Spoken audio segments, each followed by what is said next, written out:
Gil, Gil vai chamar o pessoal que tá... Ah, tá faltando a Ana Luísa.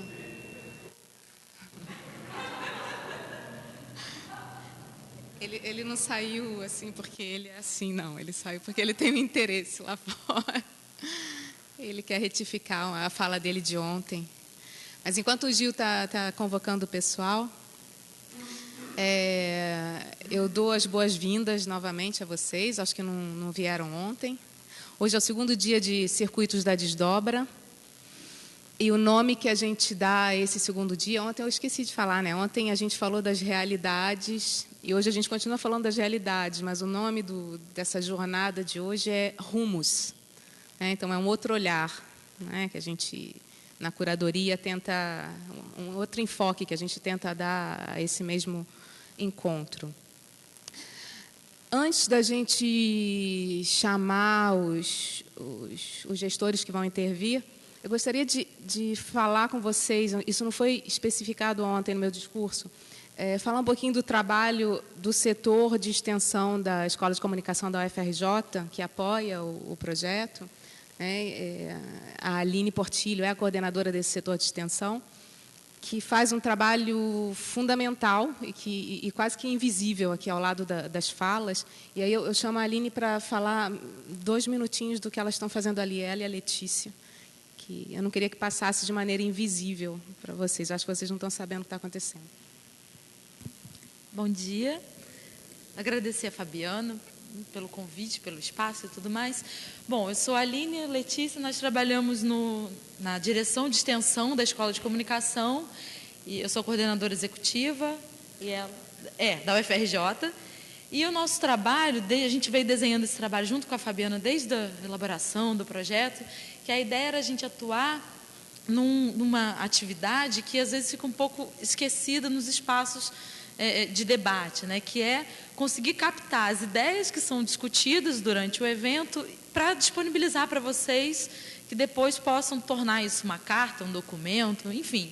O nosso trabalho tem sido esse, nós estamos ali captando as falas, os pensamentos e registrando, sistematizando, de forma que a gente consiga disponibilizar para vocês no período da tarde, quando vocês vão ter o encontro, que vão, né, tecer uma carta nova sobre a questão dos espaços autônomos. Então, resumidamente, é isso. Nós estamos muito atentos, nosso trabalho não é transcrever tudo o que é dito.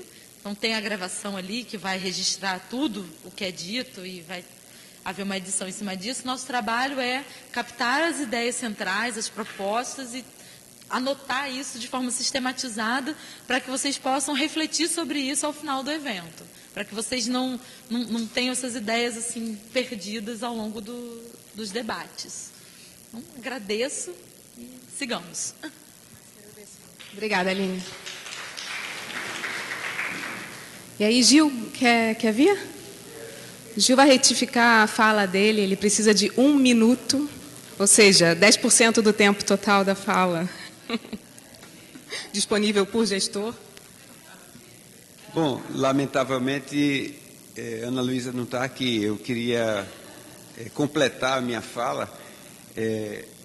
Ana Luísa Lima eu convidei ela para fazer o texto da primeira exposição da Sala Recife, a exposição de Paulo Ittar, que é de São Paulo, e ela fez um texto super bacana e ficou, a cada exposição que a gente fazia, ela sugeria uma pessoa para escrever o texto, gente nova da universidade lá em Recife, e ela fez essa curadoria dos textos, e ontem ela ali, e eu nem lembrei de dizer isso, agora estou dizendo sem ela, pronto.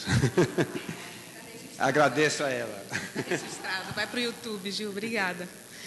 Então, eu vou chamar para essa primeira sessão do dia de hoje, dessa manhã do dia 16 de abril, gestores que vão falar sobre redes de colaboração, conexões e intercâmbio. Então, para compor essa sessão, eu convido Beatriz Lemos, do Lastro, do Rio de Janeiro, Mônica Risoli, do Ateliê Coletivo 2 e 1, de São Paulo, e de Kassel, né, ao mesmo tempo, na Alemanha, Alessandra Giovanella, da Sala Dobradiça de Santa Maria, do Rio Grande do Sul, e a Rosa Pandolfi, do Espaço Fonte de Recife. Obrigada. Vocês decidam quem fala primeiro, quem fala segundo. Toma, Rosa. Senta. Peraí. Vou começar logo comigo. Tem muito microfone, né?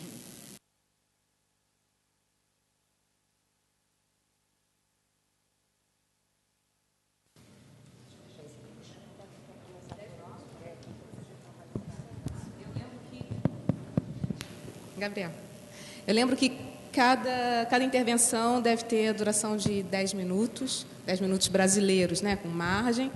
E, em seguida, eu convido aqui para o tablado as pessoas que vão reagir às falas.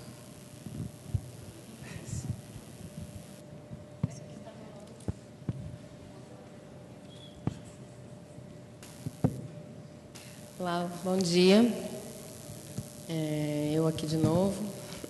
A primeira, ontem, para quem não estava, eu também falei na primeira mesa. E, enfim, de novo no drama dos 10 minutos, né? Vou falar rapidamente. Eu não sei se a gente conseguiu a internet ou não, ou está no PDF. Não, sem internet. Tá. Antes de começar a falar um pouco do meu projeto, eu queria só fazer um comentário. Ontem eu fui dormir super tarde, porque saí daqui e tive que resolver uns... Acho que pode acender ainda, acho que ainda não. Depois eu peço para apagar, eu vou falar agora. E aí, enfim, aí eu fui dormir tarde porque eu fiquei conversando com uma amiga que está cobrindo o Ocupa Telerge, ali na frente da prefeitura. E aí eu não tinha ainda me dado o tempo necessário para esse mergulho, para realmente para ver o que está acontecendo e ler as matérias. E aí eu fiquei durante um bom tempo assistindo vídeos e lendo relatos. E isso me emocionou muito, assim, me chocou, porque são imagens pesadas, assim, de crianças reclamando, né, que foram que apanharam, enfim, e idosos também. E aí eu fiquei pensando muito como que a cidade está gritando, né? O Rio de Janeiro está ali fora, a gente aqui dentro, 2 dias isolados do mundo, e a cidade está aí aos prantos.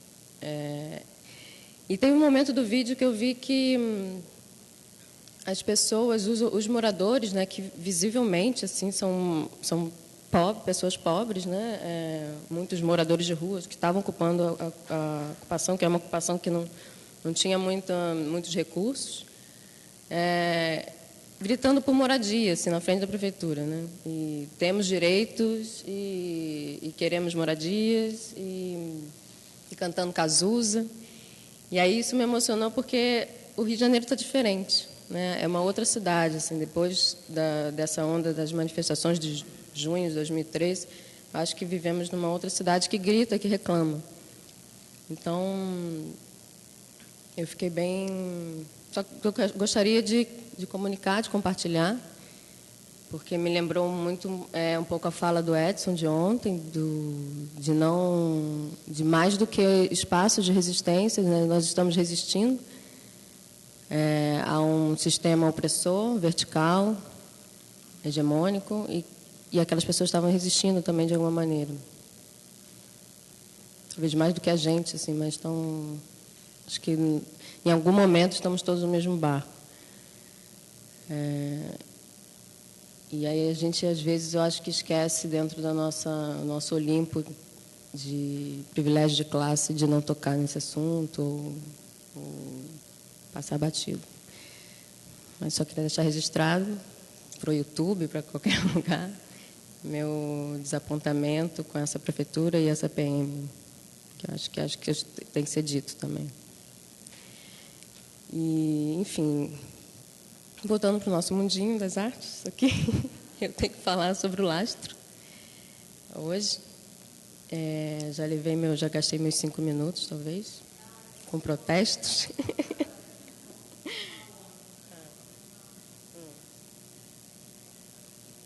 Quando eu falo, tenho que sempre beber água. Enfim, ontem eu estava um pouco nervosa, porque abria o seminário, então eu nem me apresentei direito. Eu sou Beatriz Lemos, né? Eu sou curadora, trabalho com curadoria há 12 anos. E vivo aqui no Rio, estou prestes a me mudar, então daqui a pouco já não vou ser mais uma moradora carioca. E há 9 anos eu venho desenvolvendo o Lastro, que é um projeto, antes de ser isso aqui, que eu vou mostrar um pouco, é um projeto de pesquisa e um projeto de curadoria que visa, que desde o início nasceu, na verdade, com uma vontade de conectar e de ativar redes na América Latina. O início ele era bem recortado nessa parte territorial, assim, latino-americana, e hoje em dia ele já está indo para outros lugares, né, comigo, assim, me levando para outros continentes. Ele iniciou em 2005 com uma primeira viagem à Argentina. Eu ainda estava finalizando a minha graduação e surgiu dessa. Eu tinha que fazer uma viagem para a Argentina. Estava estudando arte, fiz história da arte aqui e senti necessidade de pesquisar um pouco mais sobre arte contemporânea na Argentina naquela época. E não tinha referência, assim, não conseguia encontrar nada, por mais que não seja tanto tempo, mas 2005, assim, essa conexão que hoje já tem um pouco mais não era real. Na internet a gente achava muito pouca coisa sobre arte contemporânea, espaços independentes e atuação, a cena atual. E aí veio essa vontade de levar um pouco de trabalhos de brasileiros, conversar com artistas de lá, e foi crescendo e foi surgindo, como até hoje o Lastro é algo que vai, a cada ano, a cada momento vai se reinventando e eu vou mudando de opinião também junto com ele, de abordagem, de conceitos chaves, e ele vai crescendo dessa maneira lenta. E eu acho que aí que é uma das grandes, para mim, assim, um dos pontos mais importantes é repensar esse tempo de hoje, assim. Muito lembrando da fala do Nadan de ontem também, que eu acho que foi, não sei se ele já está aí, mas eu gostei muito da fala dele, assim, de repensar esse tempo das coisas de hoje, né? Repensar esse tempo desse sistema que a gente vive. Assim, o Lastro ele tem 9 anos, vai fazer 10 anos ano que vem. E muita gente nunca ouviu falar, e isso não me angustia, e eu acho que isso é até bom, porque me dá a possibilidade de recriá-lo a cada momento também, e repensá-lo e ir mudando. Enfim, ele, apesar desse tamanho continental, né, que é um mapeamento de toda a América Latina, assim, pretensão, né, mapeamento não, mas pretensão de um recorrido por toda a América Latina e ativação de redes nesse contexto, ele é também do meu tamanho, assim, até onde eu posso, dentro do meu tempo e até onde eu posso levá-lo, assim. O que eu acho que é o grande, na verdade, é o meu grande trunfo com ele, assim, uma das coisas que eu mais prezo. Enfim, acho que a gente pode um pouquinho começar a navegar na página. Então, aí ele se iniciou com uma pesquisa lá em 2005 e até 2010 ele foi realmente, ele se materializava dessa maneira, com viagens minhas, quase viagens de campo, onde eu chegava, apresentava uma fala sobre arte brasileira, conhecia artistas locais, visitava quase todos os espaços de arte que eu podia visitar dentro do período. Eu passava 15 a um mês em cada lugar. E aí, a partir daí, eu voltava para o Brasil e ia pensando propostas de curadoria, residências com esses lugares, pensando sempre o contexto específico e o artista aqui no Brasil que pudesse realmente realizar um trabalho interessante para os dois lados. E aí, em 2010,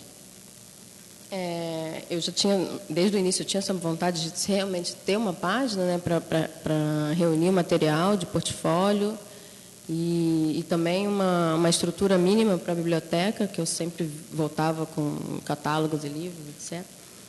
E aí, em 2010, por também uma iniciativa colaborativa da Sena, que eu acho que o Lastro ele é desde do seu conceito e concepção uma iniciativa colaborativa de todos e para todos, né? Não é algo, apesar de eu ainda ser essa máquina que move, assim, ele pretende ser uma rede aberta, né? Que todos possam se movimentar ali dentro. Em 2010, eu enviei uma carta aberta assim, para a comunidade artística, para amigos de artistas, galeristas, não amigos também, não conhecidos, contando um pouco da história e chamando junto, né? Chamando para vamos trabalhar junto, e de que maneira? Porque existe material, existe vontade, existe trabalho feito e a gente tem que disponibilizar isso para o mundo. E aí alguns artistas doaram obras, colecionadores aderiram à causa, e eu recebi muito apoio da Galeria da Gentil Carioca, que desde o início é uma turma que apoia muito, que se entusiasma muito com o projeto. E eles organizaram um leilão junto com a Galeria Silva Sintra. Reuniram mais outros artistas que eu nem conhecia, nem tinha tanto contato, e aí sim eu consegui levantar a verba necessária para o site entrar no ar, para pagar todo mundo, pagar textos, artistas que doaram trabalhos, e design, enfim, tudo. É uma plataforma, é um banco de dados, então teoricamente acho que estou passando do tempo, né? Teoricamente é um sistema complexo, então ele não foi muito barato. E aí esse leilão me possibilitou realmente ter ele no ar. Então, acho que eu tenho que resumir um pouco mais, por causa do tempo. A gente pode navegar um pouquinho, assim, só de resumo, mas a página é lastroarte.com. Ele é uma plataforma onde se concentra artistas, espaços. Pode entrar, enfim, essa é a home, é a página principal. Aí a navegação, acho que de repente pode apagar a luz, né? A navegação vem pelo mapa inicial lá da frente.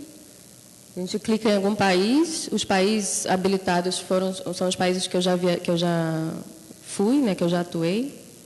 Aí pode clica no Brasil. É verdade. Não é a internet. Enfim, é um PDF. Tá, aí a gente clica no Brasil lá, aí ele aparece, aí tem um texto para cada país, eu convidei um crítico de história da cultura e história da arte. Então, são textos inéditos para que realmente, pensando sempre no estrangeiro, né, para conhecer essa cultura. Então, de cada país tem um texto sobre o que seria cultura boliviana contemporânea e arte contemporânea na Venezuela, etc.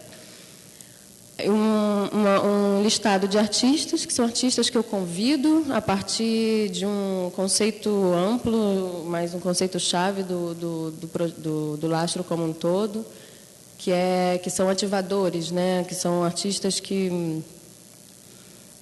em seus trabalhos ou em suas atividades fora a produção de obras, estão pensando e repensando o meio e dialogando com o mundo de alguma maneira. Então, são convites feitos e aí cada artista recebe um login, uma senha e tem liberdade completa de subir qualquer coisa que queira. Isso eu não tenho nenhuma ingerência. E aí tem tem galerias de imagens, vídeos, áudio, texto e etc. Esse é o Ícaro Lira, né, que é um dos artistas bem ativos da página. O Neto. E aí também, se não tem saco de postar material, você pode postar apenas sua biografia, mas já está ali na rede. Eu acho que como neto, por exemplo, assim, pessoas que, não, eu quero estar, mas eu não tenho tempo de ficar atualizando, eu tenho minha página própria, mas eu estou dentro aí também fazendo força, né? A parte de críticos é a mesma coisa, de uma parte, tem possibilidade de postar textos, e eu acho que isso é bem interessante assim, para o curador e o crítico mesmo, que não tem essa prática de ter uma página pessoal, por exemplo, mas aí pode reunir textos críticos, produções, exposições. Tá. E a parte dos espaços e residências, que esse é um formato antigo que está sendo atualizado, que todos os espaços e residências convidados também receberão um login, uma senha, e poderão também atualizar suas páginas. Esse formato atual que está na rede é uma página estática para cada espaço. Mas são espaços desde institucionais, galerias, espaços independentes, residências, espaços culturais, tudo o que eu pude recolher em cada lugar, né? Então, essa parte de espaços e projetos é realmente mais um mapeamento. E pensando que o site, o Lastro, ele pode servir para artistas divulgarem trabalho, para artistas se conhecerem, para curadores também pesquisarem para os seus projetos, para um turista que queira visitar a Guatemala e se interesse por arte, e ali tem todo o circuito artístico contemporâneo mapeado. Então, ele se pretende uma rede ampla, não somente no... Acabou meu tempo. Tá. Se pretende uma rede ampla, não somente para contatos entre artistas, né? Mas só, acho que acabou o PDF. Tá, tem uma parte de convocatórias, enfim, qualquer coisa depois a gente conversa mais, e ele está no ar. Só, antes de fechar, assim, só para comentar um pouquinho, acho que você tenta avançar um pouco lá para o Ações Lastro.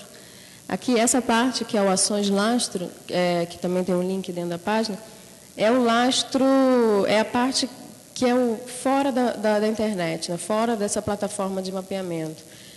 São as ações que eu venho desenvolvendo como curadora dentro da linguagem, da temática de mobilidade, residências, fronteiras. Então, só para rapidamente resumir, o Lastro tem uma residência que atua dentro de em colaboração com o hostel na Lapa. Então, os artistas são convidados para trabalharem aqui durante um mês nesse hostel. Já realizamos 4 residências. Tem uma biblioteca toda catalogada também, que a partir desse financiamento do leilão, consegui verba para ter assistente durante um ano, então cataloguei toda a biblioteca. Essas são fotos, pode ir passando, são fotos da residência. A biblioteca hoje em dia funciona na minha casa, na Lapa, e é aberta ao público também. Em breve, acho que pode ter algum espaço somente para ela. Tem uma plataforma de incubadora de textos, que é uma parte que a gente vai começar a estimular a produção crítica, entrevistas de jovens ou não jovens críticos. E, para finalizar, tem mais o que na parte de Lastro? Acabou, né? Tá. Tem residência, biblioteca... Enfim, a parte de pesquisa, que são as viagens que eu vou ainda realizando, né? Fiz agora, só para comentar, estava em Portugal, fiz Bienal de La Paz com alguns artistas daqui e de outros países. Fiquei um mês em La Paz para fazer um filme com eles. E agora em Portugal, que é uma outra história, uma outra parte da história, que a gente sai um pouquinho da América Latina e inicia um trabalho com África portuguesa também, né? Com Portugal, e a relação com Moçambique, Angola, Cabo Verde e São Tomé. Também Goa e Macau. Então, são os próximos passos aí. Enfim, é isso. Muito obrigada. Desculpa passar o tempo. Tchau.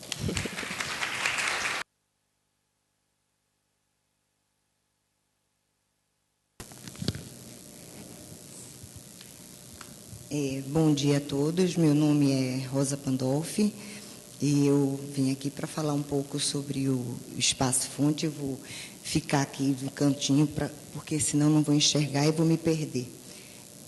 Acho que aqui eu fico melhor, porque senão eu vou ficar Estou atrapalhando alguém, não? Tá. Deixa ela abrir os slides, porque eu me organizo melhor na fala. Bom, o Espaço Fonte é um centro de investigação em arte contemporânea que a gente gerencia lá em Recife desde 2012. Estamos engatinhando nesse quesito de espaços independentes e pode ir passando.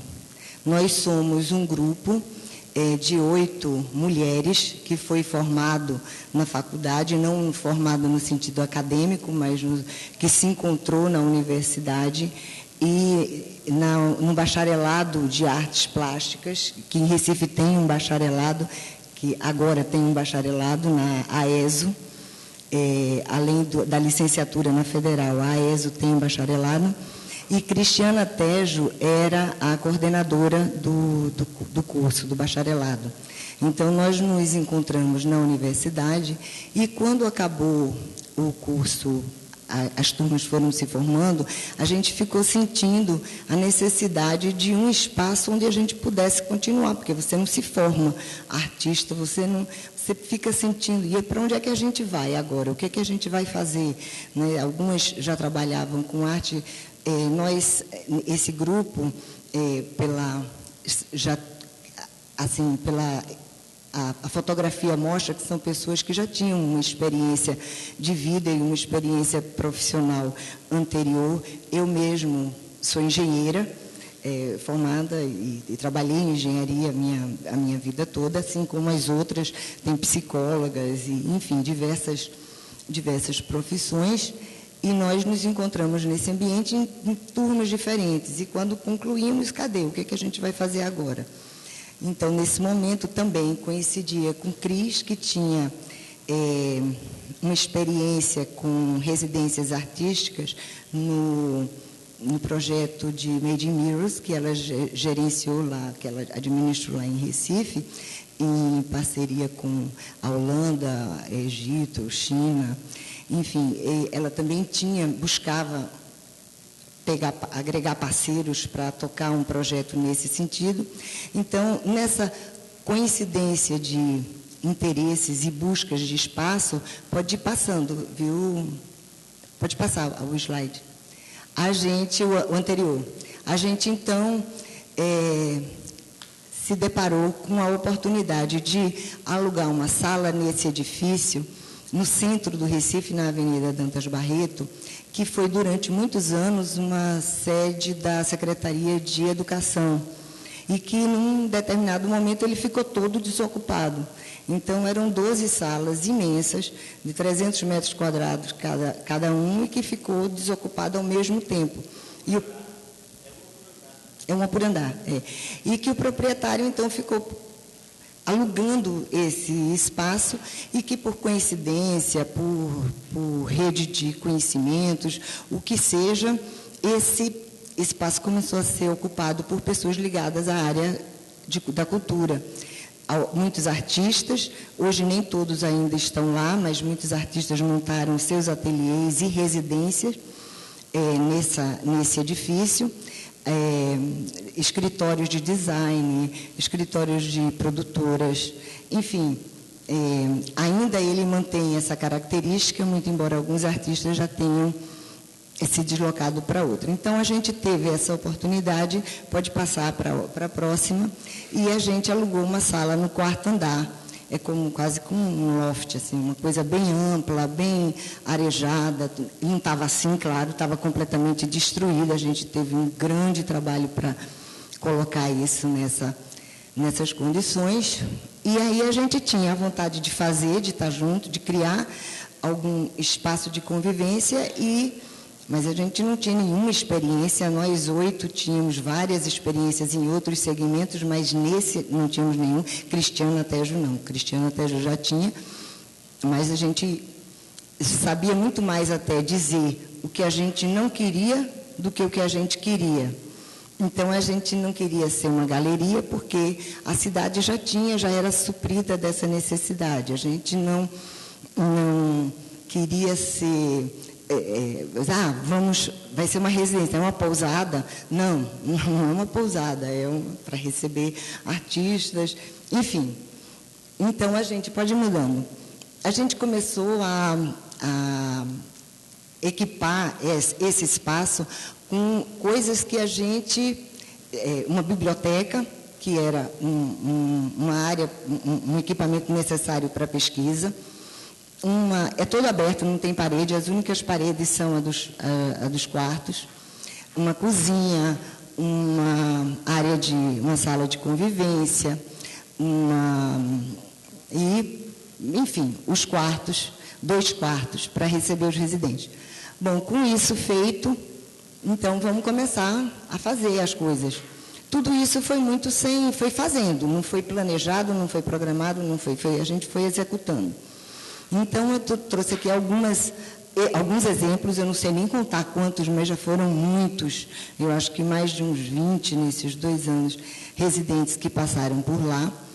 E isso tudo em cima, basicamente, de uma rede de conhecimentos de Cristiana Tejo, com esse mundo da arte contemporânea. E a gente trouxe aqui a Zana Gilbert, que é uma curadora, teve até ontem aqui, foi comentada, passou uns 2 meses lá em 2012, preparando um trabalho de curadoria de uma exposição no Mamã. A Blanca de la Torre, que é uma curadora espanhola, e o Juan Carrion, que é um artista maravilhoso, que estavam fazendo uma pesquisa, passaram um mês fazendo uma pesquisa sobre capoeira, e que vão para um trabalho que deve ficar pronto mais ou menos em 2017, por aí, é a previsão deles. A Nurit, que é uma artista de Israel também, que fazendo uma pesquisa sobre a vivência da colônia de Israel e a chegada dessa colônia no Brasil. E o Matias Dolder também, que é um artista da Suíça. A gente recebe também de qualquer lugar, mas 90% são artistas estrangeiros, né, por conta dessa rede de conhecimento. Isso é muito interessante, porque nos dá uma condição de a gente em Recife estar muito afastado desse eixo Rio-São Paulo, onde as coisas acontecem naturalmente pela condição cultural dessas cidades, né, por serem um centro do Brasil, para onde as coisas convergem. E a gente, para ver qualquer coisa, muitas vezes tem que estar aqui, tem que vir para cá. E essa oportunidade de receber essas pessoas é uma coisa que traz para a gente um mundo e proporciona que a gente também traga para a cidade uma coisa que dificilmente a gente teria se a gente não existisse lá. Enfim, pode ir passando. Então, outras atividades que a gente tem lá no espaço, que são seminários. Esse mesmo foi, muita gente que está aqui participou desse seminário do segundo Panorama do Pensamento Emergente, que Cristiana Tejo coordenou. Foi um seminário grande, tinha mais de 100 pessoas. A gente faz lançamento de livros, a Maria Helena Bernardes e a Ana Flávia tiveram lá para lançar um livro, um pessoal também do Michel Zósimo, com um bocado de gente, o Silvan Calim, enfim, naquela outra também tiveram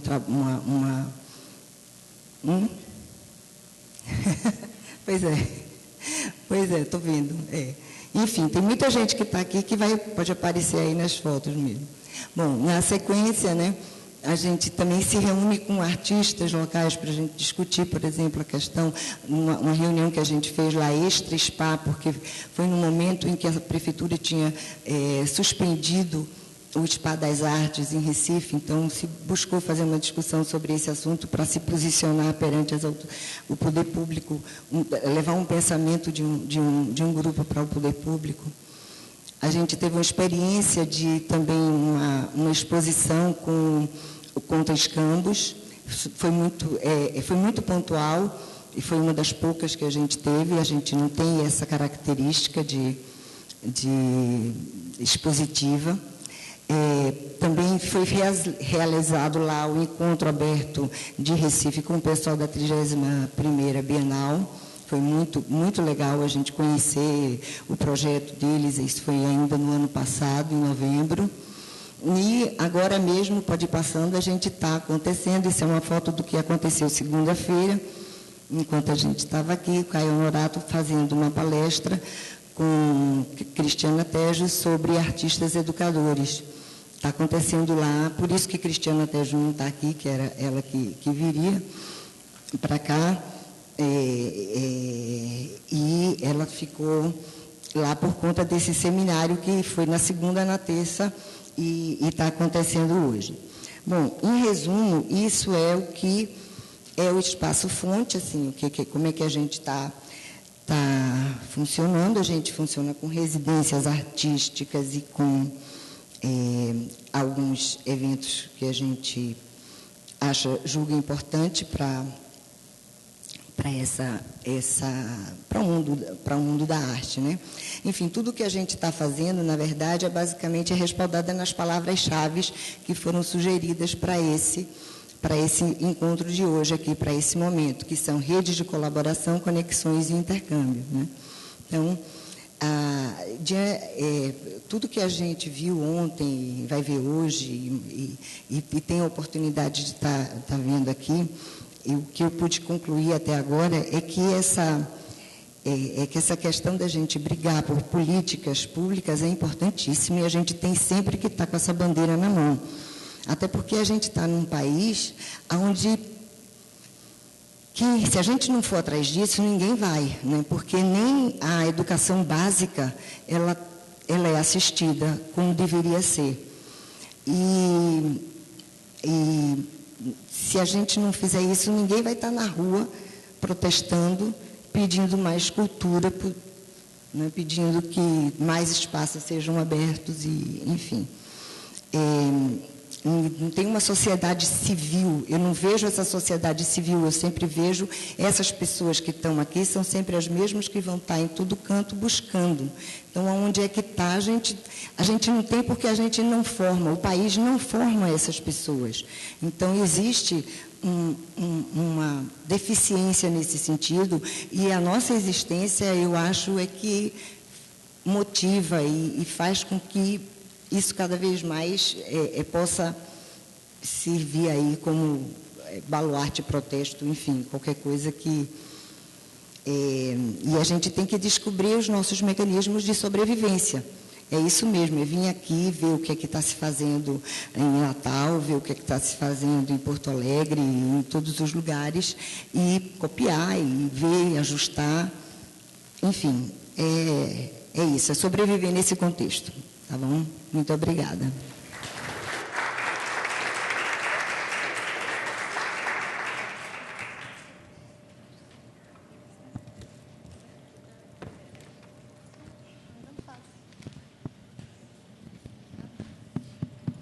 Oi. Bom dia a todos. Em primeiro lugar, eu queria agradecer a organização dos Circuitos da Desdobra, a Fabiana de Moraes, a todos os gestores que estão aqui presentes, e a todos os demais, né? Eu sou Mônica Isoli, atualmente eu resido em Kassel, na Alemanha, e passo alguns períodos aqui em São Paulo. Esse é um detalhe interessante da minha participação dentro do Coletivo 2 em 1, porque eu sou colaboradora e gestora do 2 em 1 desde 2012, sendo que grande parte da minha atuação dentro do espaço foi remotamente efetuada. Eu preparei um texto, que espero que não seja muito chato, tentando falar um pouco de como nós atuamos e relacionando a nossa atuação com o tema da mesa. Então, só aqui. O Ateliê Coletivo 2 em 1 é um espaço recente. Surgiu em 2010 a partir do grupo de estudos dirigido pela artista Carolina Paz. Atualmente, além da fundadora do espaço, Carolina, participam da nossa gestão o curador Douglas de Freitas, o artista Daniel de Souza e eu.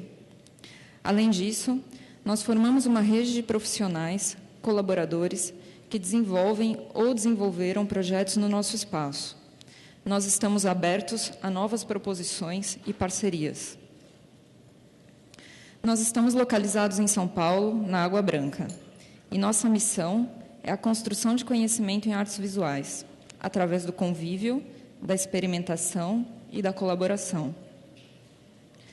Nós fomentamos a formação, a produção e a difusão artística, mas não comercializamos obras de arte, não promovemos leilão e não cobramos taxas dos artistas que participam de nossos programas de produção e difusão.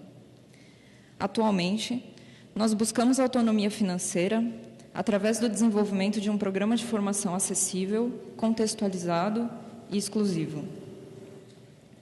Nós desenvolvemos cursos práticos e teóricos de arte contemporânea, oferecidos presencialmente e à distância, através da ferramenta EAD.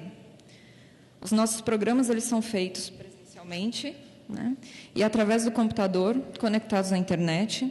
As aulas são síncronas, ou seja, em tempo real, com o coordenador do programa, os alunos presenciais e os alunos remotos.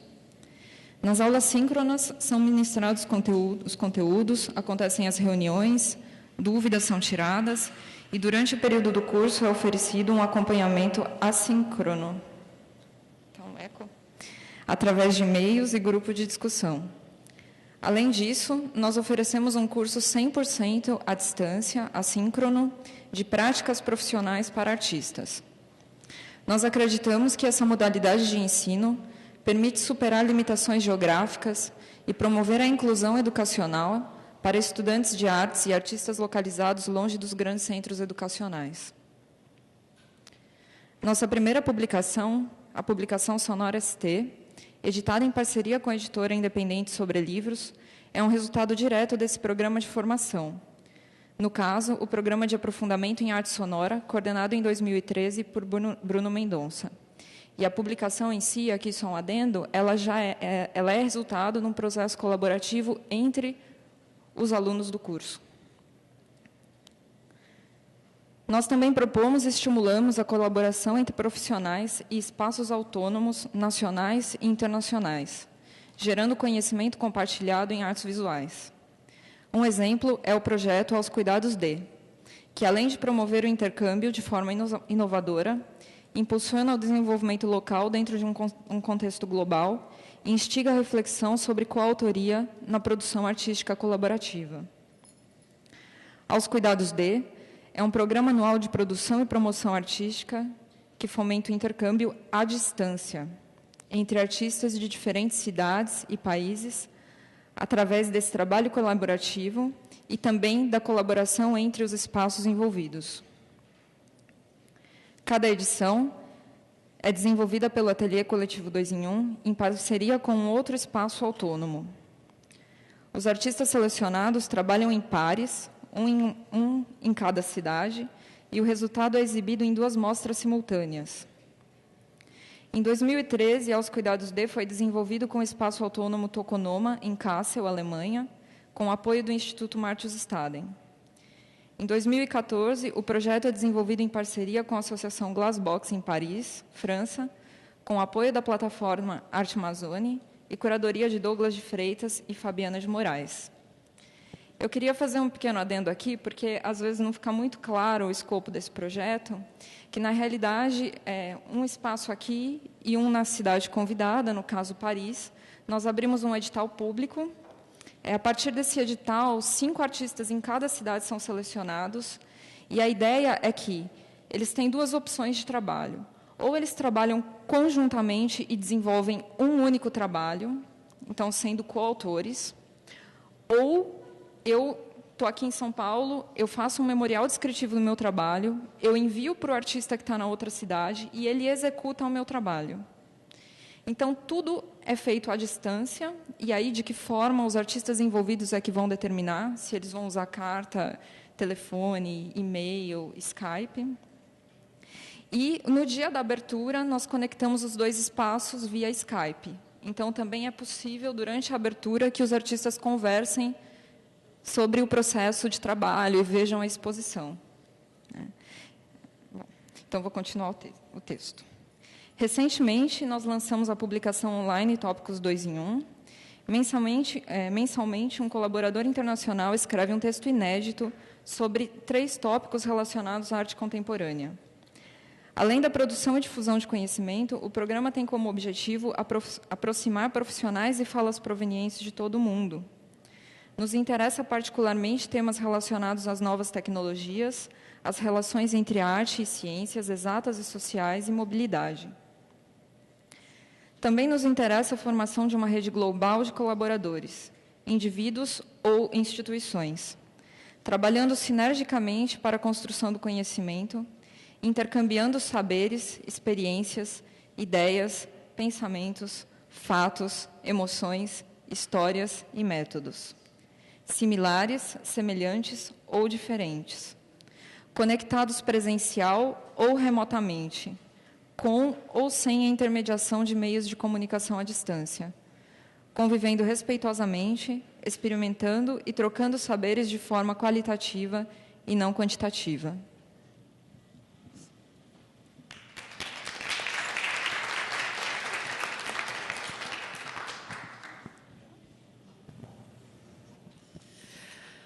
Bom dia, gente.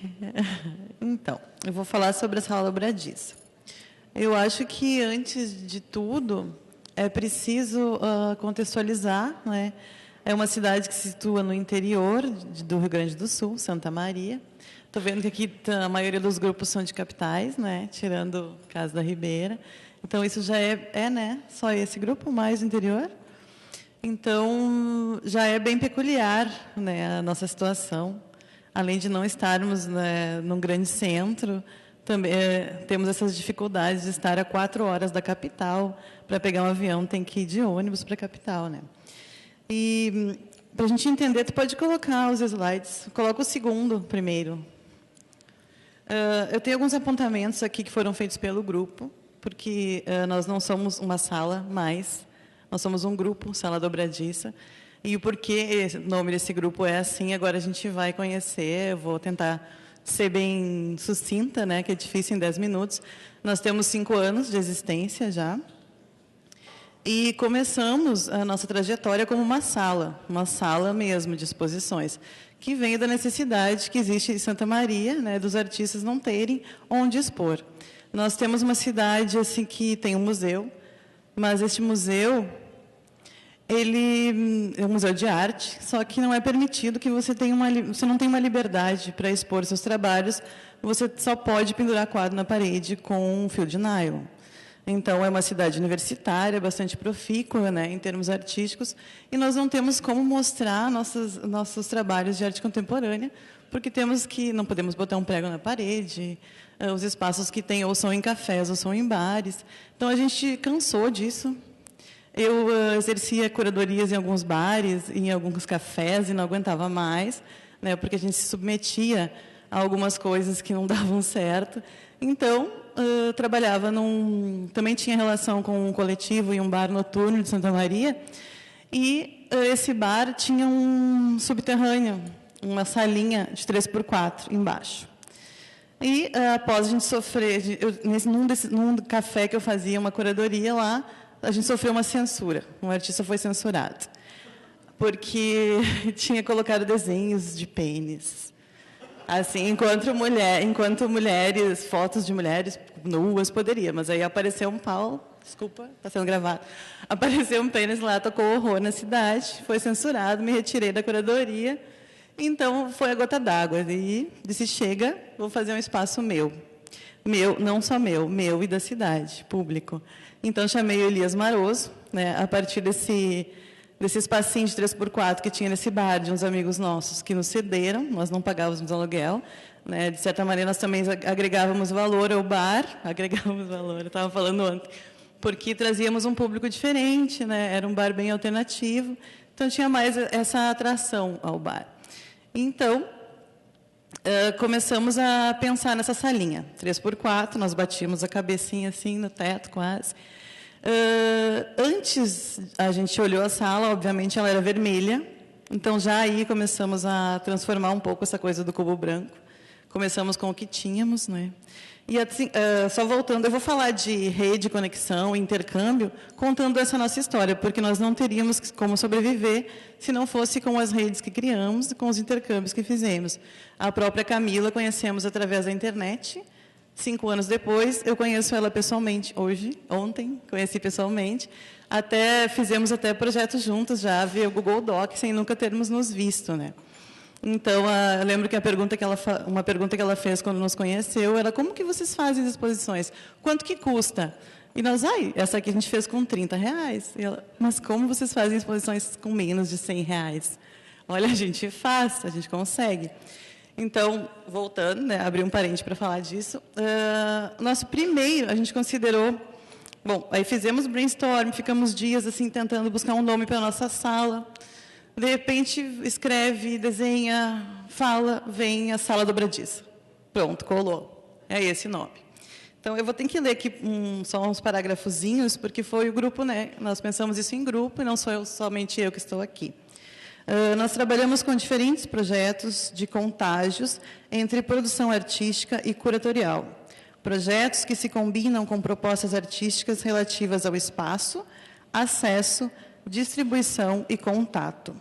A Sala Dobradiça é um projeto de espacialização da arte suscetível à dobra, a novas formulações, revisões, combinações, com convidados do meio artístico-visual ou qualquer outro. A Sala Dobradiça não está em um espaço físico, mas se opera como multiplicação de lugares.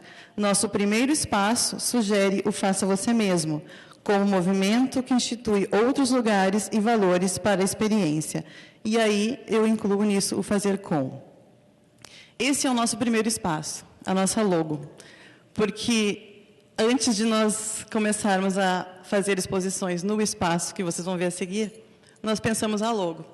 E nós pensamos essa logo muito calcada no espírito Faça Você Mesmo, em que você pudesse recortar essa logo do site. Nós tínhamos um blog, né? Ainda é um blog, mas agora é .art, já está mais chique. Aí nós pensamos essa logo, como a pessoa pode ter um espaço, montar o seu próprio espaço de exposição. Então, a gente fez essa caixinha como um múltiplo. Você pode entrar no site, imprimir, montar. E aí nós convidávamos artistas para fazer uma exposição individual dentro dela. Vocês vão me matar, porque eu não trouxe, eu esqueci. Ela é desse tamanho. E pode passar para a segunda. Aqui, ó. Ela é bem pequenininha e o artista pensa um trabalho para dentro dela, então ela é um espaço de exposição móvel. Aí a gente vai agregando, conforme trabalhos que a gente vai fazendo, a gente sempre faz um múltiplo que tem a ver com o trabalho. Por exemplo, na Bienal do Mercosul, nós colocamos o nosso outro espaço, que vocês vão ver agora, dentro dela, montável. Aí você pode voltar para a primeira imagem, antes dessas duas. Depois de pensado a nossa logo, nosso primeiro espacinho de exposição, então começamos a tocar o nosso espaço físico. Que depois, quando nós nos entendemos mais como coletivo artístico do que como espaço, como só gestores de espaço, porque somos artistas visuais, eu e o Elias Maroso, que fomos quem fundamos a sala. Hoje não somos só nós dois, né? Hoje nós temos um caráter multidisciplinar, extradisciplinar até. Já chegamos a ter 7 pessoas no grupo, hoje estamos com 4. Nós dois somos artistas visuais e não queríamos parar de produzir. Também temos até hoje essa questão de se tornar produtor, artista, agenciador. Então, não queríamos deixar a nossa criação de lado. Então, sempre nos vimos como artistas propositores junto com um artista convidado, né? Curadores, artistas e propositores. Então, criamos um espaço e trabalhamos junto com esse artista nessa simbiose. Esse nosso primeiro espaço de 3x4, que ainda era para a nossa Sala Dobradiça, né? Não tínhamos dado esse nome para ele, e depois, ao passo que fomos nos entendendo como coletivo, Sala Dobradiça, demos o nome de Espaço Suporte, porque esse espaço inteiro servia de suporte para o artista. Não era chegar lá e botar um quadro. Se quisesse, também podia, mas tu tinha que pensar nele todo, no teto, no chão, nas paredes, é o espaço inteiro, né? Como o Bruno falou ontem, a gente tem outros formatos, né? Acho que eu já falei isso. A gente não está mais ligado da maneira hegemônica do sistema da arte contemporânea, que é o quadro branco, que também causa esse afastamento, até que surgiu ontem, de tu estar num conselho de cultura e a pessoa não saber o que é arte contemporânea. Por quê? Né? A gente tem que repensar isso. Como nós estamos sendo próximos do público? De que forma que o público participa das nossas ações e que forma que ele entende? Então, a gente tinha que pensar sempre muito nisso, em como atrair o público, como fazer o público ser parte das exposições. E foi assim que a gente começou a pensar esse nosso espaço. Lá em cima, pode passar, mas lá em cima tem uma banda. Não sei se vocês estão vendo que é uma banda tocando. Então, já por a gente ter esse caráter multidisciplinar, isso é uma desvernissagem que a gente fez e a banda fazia parte da intervenção. Ela estava ali, um menino do baixo está tapado, está dentro de um papelão. Não sei se está pequeno, se dá para ver bem. E aqui no lado, quando ela é vermelha, então ela já foi de várias cores e já comportou vários tipos de instalação. Uma vez, a nossa primeira exposição nesse suporte foi com o Cristiano Lenhart. Então, começamos bem, só que por quê? Aí vem a parte da rede, colaboração, que está muito ligada nos afetos, né? Calcada na política do afeto. Porque o Cristiano é de Santa Maria, nasceu em Itaara, fez faculdade comigo, meu amigo. Todo fim de ano ele ia para lá e o primeiro artista vai ser o Cristiano. E ele super topou, sempre quis, né, fazer coisas na cidade, e agora tinha uma oportunidade. Depois, ao longo do ano, a gente fez uma outra mostra dele, e ele participou da vernissagem pela internet. Né, nós deixamos o Skype ligado, e ele estava lá com docinhos na sua casa, e nós comendo salgadinhos, bebendo lá.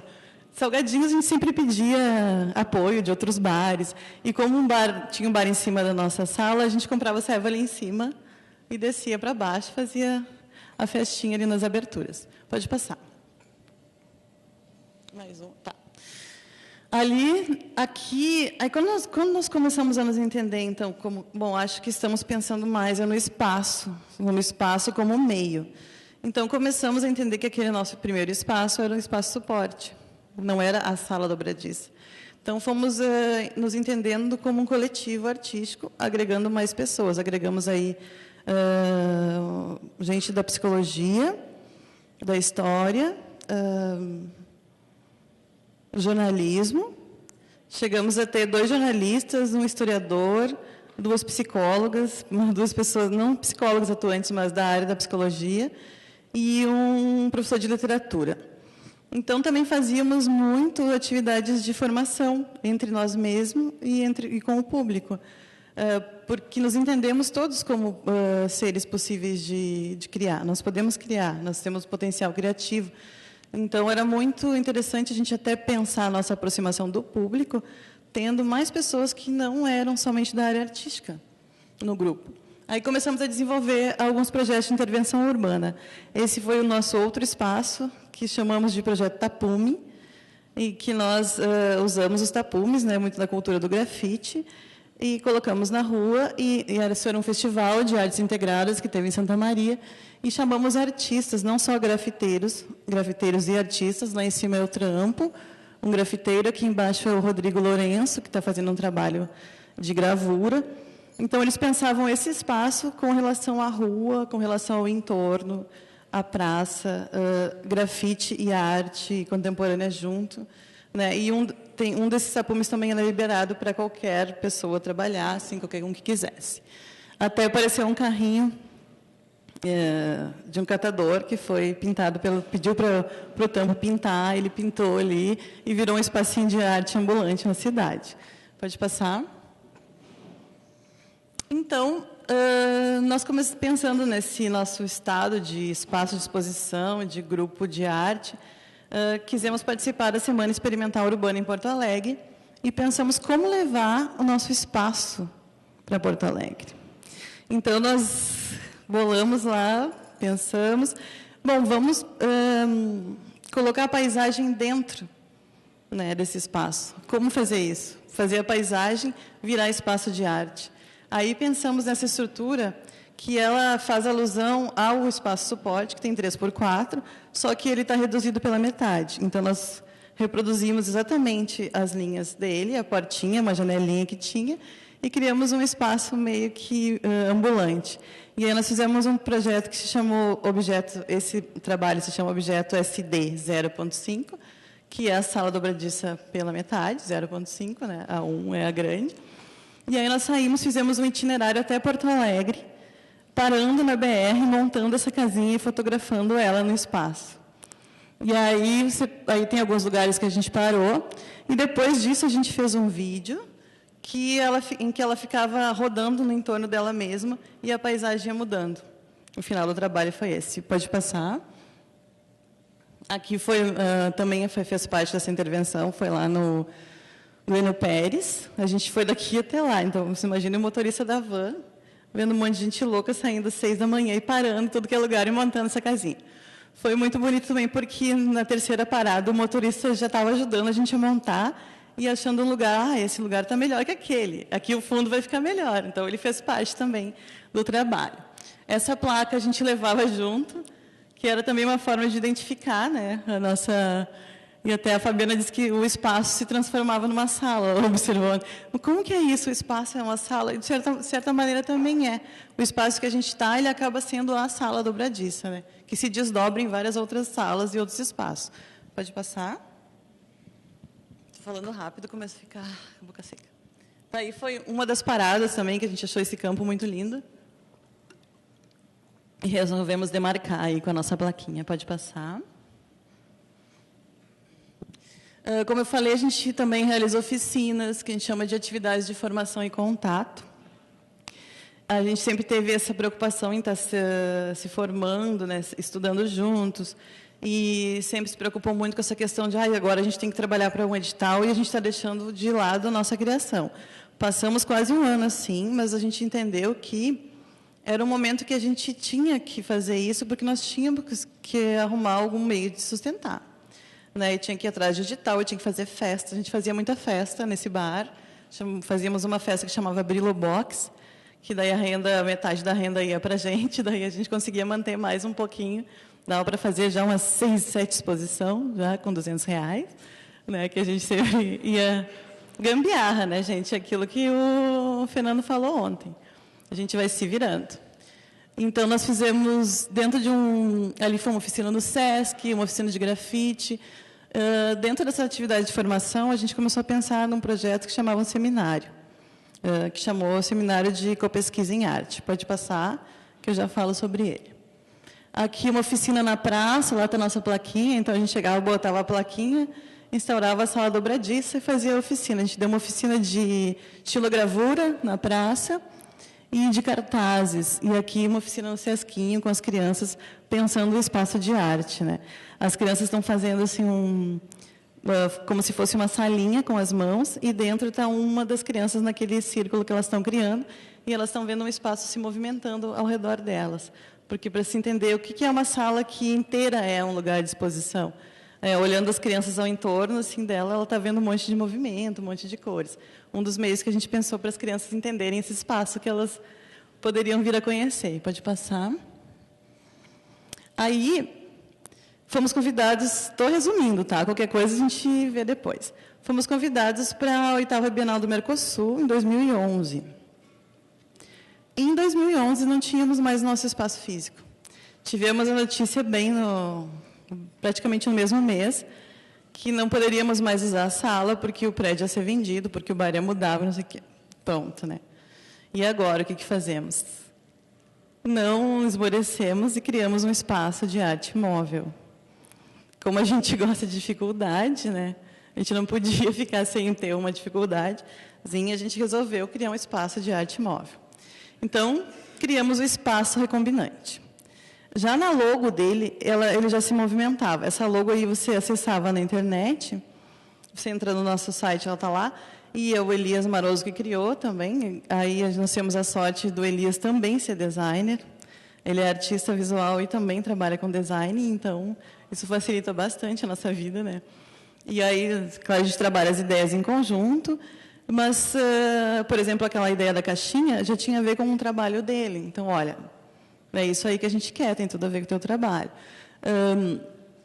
E essa logo aí você podia mexer, desenhar, recombinar todas as letras dela no site, dar um print screen e mandar para a gente. Aí depois a gente fez o cartaz da Bienal, dos eventos da Bienal, com esses desenhos criados pelas pessoas. Pode passar. Esse é o espaço recombinante, o primeiro espaço recombinante, que nós montamos em 3 lugares diferentes na cidade. Foi uma trabalheira. Nós pensamos ele, bem como o nome diz, recombinante, vem de DNA que se recombina. Fizemos ele modular, de maneira que nós pudéssemos montar como nós quiséssemos. Aí, com o material mais barato possível do mundo, com tapume e com ferro. Só que, assim, era uma trabalheira para montar isso daí. Foram 2 meses de evento, e nós montamos e desmontamos 3 vezes. E a gente viu que não era tão fácil assim. Mas foi sensacional. Foram 2 meses de um evento descentralizado da Bienal lá em Santa Maria. Nós recebemos artistas cubanas e do Paraguai. A Subterrânea também fez parte desse projeto, né? A Lilian está por aí. Isso, Punta Alta e Batiscafo. Pode passar. Ali a construção. Aí, o nosso múltiplo, a caixinha vermelha, dentro dele, para a Bienal, nós botamos uma maquete do espaço recombinante que está lá atrás. Então, a gente distribuía aquela caixinha vermelha com esse espaço dentro. É esse que eu esqueci de trazer para vocês. Então, acho que eu posso mandar depois pelo correio. Tem que dar algum jeito de deixar isso com vocês. Aqui uma criancinha com ele na mão, pequenininho. Pode passar. Acabando a Bienal, né, a gente pensou em como reaproveitar esses ferros, esses tapumes que a gente tinha do espaço recombinante para um próximo projeto, que a gente queria muito trabalhar com múltiplos. Aí, no seminário de copesquisa, o primeiro que a gente desenvolveu, a gente chamou de estratégias expansivas, porque a gente queria trabalhar com publicações. Então, a gente resolveu fazer o espacinho da caixinha grande, no tamanho natural, assim, de gente, grande. Fizemos ela grandona, reaproveitamos todas as peças do recombinante e dentro colocamos trabalhos do Michel Zósimo, que pensou com a maioria dos trabalhos, aí em parceria com a Fernanda Gassen, com o Juliano Lopes, também é um outro artista amigo. E aí são trabalhos que para levar, a gente criou um tipo de troca. São trabalhos dissemináveis ali. Por exemplo, o livro do Michel, para você levar, você tinha que deixar um livro ali. A camiseta, você tinha que deixar uma camiseta sua para levar. Tinha um outro trabalhinho de fotografia ali, que você precisava de escrever uma fotografia. Então, nós pensamos nessa participação de um múltiplo dentro de múltiplos dentro de um múltiplo, né, de publicações dentro de um trabalho que remetia a uma publicação. Pode passar. Aí está ele grandão, né? Nossa caixinha grande, gigantesca. Aí nós já começamos uma parceria com a Universidade Federal de Santa Maria, que o nosso seminário nós não podíamos desenvolver. Ai, meu Deus, não acredito. Tá, então passa correndo. Passa mais um, vai passando. Aí, agora, esse é o nosso novo espaço recombinante, que nós fomos contemplados no FAC, né, que é o Fundo de Apoio à Cultura, e desenvolvemos um projeto com a artista Cláudia Del Rio, que é o Clube do Desenho, pode passando, que aí nós fizemos atividades com toda a comunidade, com os cursos, aí com os indígenas que foram lá trabalhar, e dentro ali é uma plataforma toda para desenho. Esse foi um projeto. Agora a gente tem que gestar, a gente começa o ano, né, gestando outros projetos dentro desse espaço, que temos autorização para ficar por 1 ano na universidade e depois não sabemos mais o que será de nós. Esse é o 2º seminário de copesquisa em arte, que a gente falou de desejo e reexistência. Daí a gente entra na fala da Ana Luísa, né, de ontem, né, de pensar esse resistir e esse existir como uma afirmação da existência. E aí, eu só vou ler alguma coisinha aqui sobre os nossos rumos, para não deixar de falar no rumos, né, que mais são dúvidas do que afirmações. Primeiro, eu quero dizer que, né, não temos um modelo, né, e que eu acho que a arte pode transversalizar instituições cristalizadas, mas o seu valor não se reduz a estes espaços. Possui o germe da conexão minoritária. É múltiplo, ou seja, uma molécula aberta para conectar-se a outras, menor que é diferente do maior, uma vez que este último estipula um modelo padrão a ser mantido e exclui de seu quadro o excedente. A arte contemporânea está sujeita apenas a centros metropolitanos? Como pensar a arte em qualquer lugar? A arte é uma instituição ou um agente dinamizador?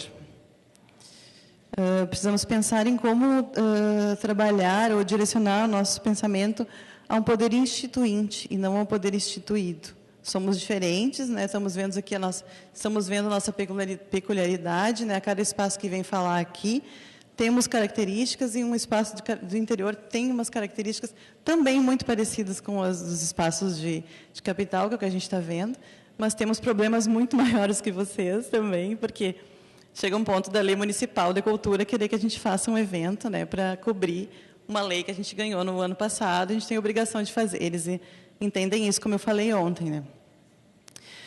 E também deixamos uma contribuição que talvez seja necessário fomento a programas que consideram a diversidade e a descentralização. Multiplicar autonomias, sotaques, arranjos no Brasil. Fazer rizoma entre os lugares que não disputam hegemonia ou protagonismo institucional. Já estourei, né? É isso, obrigada.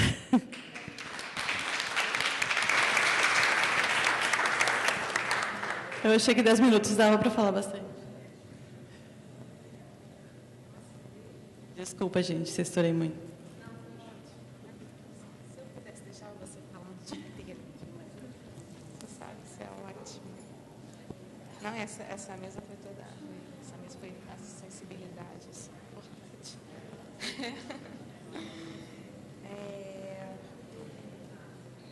Vamos lá, o Marcelo não está... Tem uma pessoa... Você tem uma questão? Uma reação. Você pode falar durante a reação. A gente passa. Porque agora...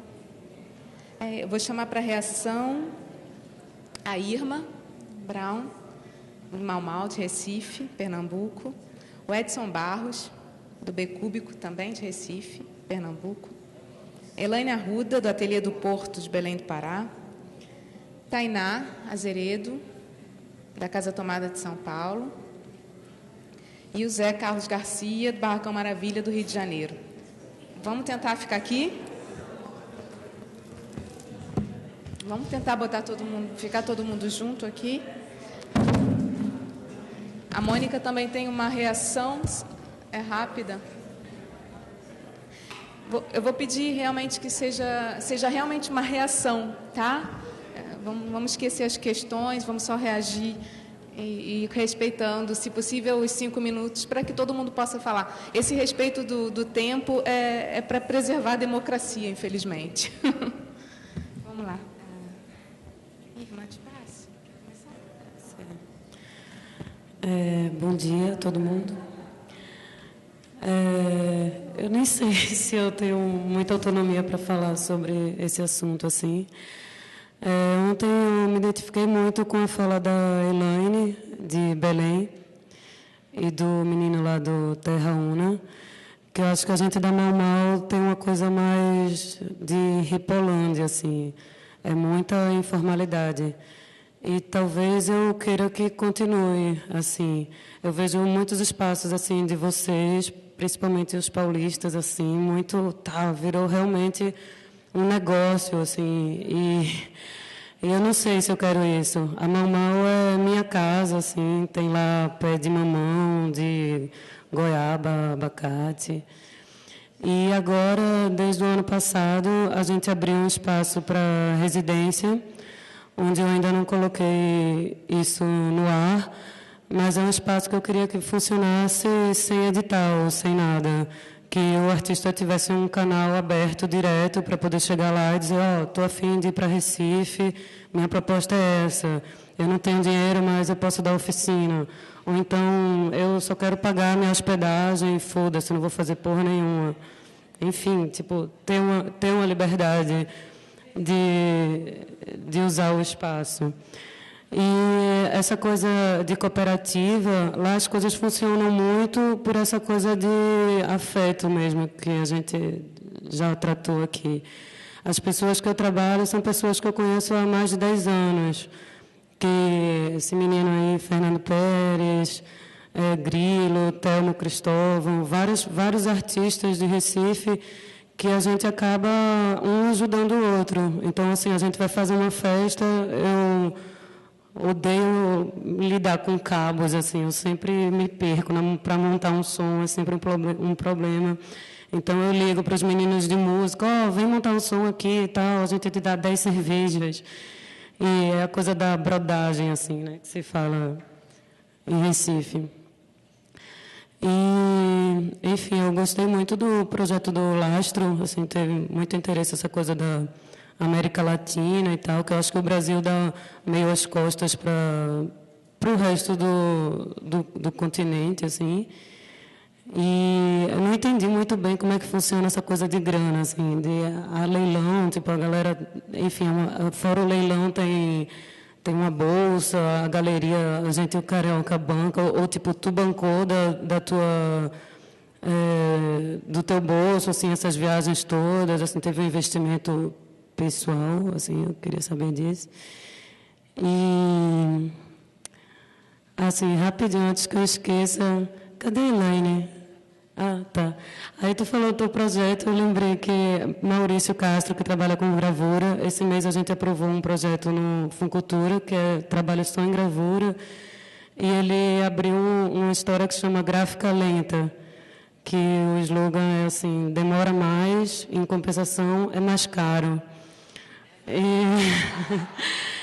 E é isso, assim, a gente preza também por manter esse ritmo de, a gente quer trabalhar, a gente ninguém é empresário, assim, então é difícil conciliar. Eu moro na Mau Mau, então, assim, tipo, você pode entrar no banheiro e eu ter esquecido uma calcinha pendurada ali, e a cozinha está aberta, as pessoas chegam, quer cozinhar, vai cozinhar, sabe, a geladeira está lá, pode usar.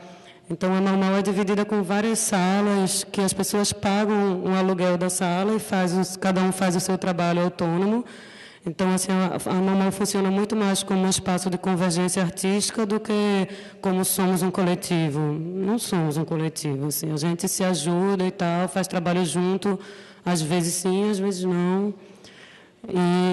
Mas as coisas não existiriam se não fossem os amigos, assim, se eu não pudesse contar com essa rede de amigos que existe já há mais de 10 anos. E as salas, na verdade, as salas não são umas salas dentro da mesma casa. Uma parte da casa fica dividida entre a casa dela e as outras salas contornam o quintal, onde acontecem as festas, ou já teve show, barragem, ou já teve as exposições, oficinas. Tipo, são os vizinhos de frente, assim, como se isso aqui fosse o quintal e as portas, cada um é um designer. Tem uma galera, tem uma editora de livro independente, tem um designer, tem uma galera que trabalha com animação, tem eu, enfim, é isso.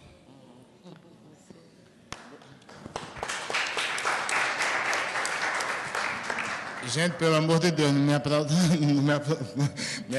Eu prefiro uma vaia. É meio louco essa coisa porque, né, como reagir a tanta proposta singular, né, cada uma mais diferente do que a outra, e assim, a gente só pode parabenizar, né, por essas iniciativas, né, mas hoje eu estava descendo no elevador e como é teu nome? Vigílio vinha com um monte de volume, de coisa assim, né, e eu disse, o que é isso? Ele pegou e falou bem assim, é o catálogo do meu trabalho. Né? E eu perguntei o que é que você trabalha. Aí ele falou desenho, eu fiquei olhando. Né? Mas depois eu encontro com o Zé Carlos, e ele também me mostra o catálogo dos objetos dele. Né?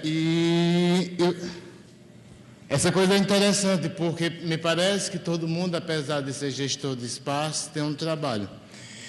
Fiquei feliz quando eu vejo a Alessandra, né? Ela tentando pensar, né, esse trabalho como espaço, como trabalho do artista, né? E achei bacana quando ela vai trazendo a questão de pensar o espaço como meio, né, que eles se entendem e passam aí como artista, a se entender como um coletivo que agrega outros artistas, mas depois ela vem assim e diz, estávamos trabalhando muito com edital e deixando de lado a nossa criação.